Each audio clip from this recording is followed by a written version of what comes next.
भारतीय संविधान का अनुच्छेद 261 सार्वजनिक कार्य, अभिलेख और न्यायिक कार्यवाहियां से संबंधित है।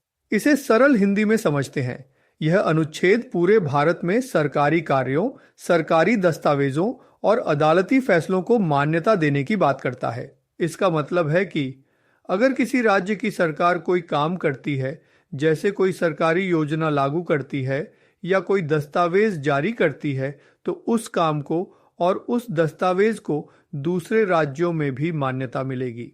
इसी तरह अगर किसी राज्य की अदालत कोई फैसला देती है, तो उस फैसले को दूसरे राज्यों में भी मान्य माना जाएगा।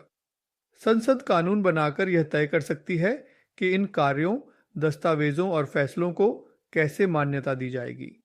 इसका मतलब यह है कि संसद नियम बना सकती है जिससे एक राज्य के सरकारी कार्य, दस्तावेज और न्यायिक कार्यवाहियों को दूसरे राज्य में भी उसी तरह से मान्यता मिले। आसान भाषा में, मान लीजिए आपने दिल्ली में कोई सरकारी सर्टिफिकेट बनवाया है। अनुच्छेद 271 के कारण उस सर्टिफिकेट को उत्तर प्रदेश या किसी और राज्य में भी सरकारी काम के लिए इस्तेमाल किया जा सकता है।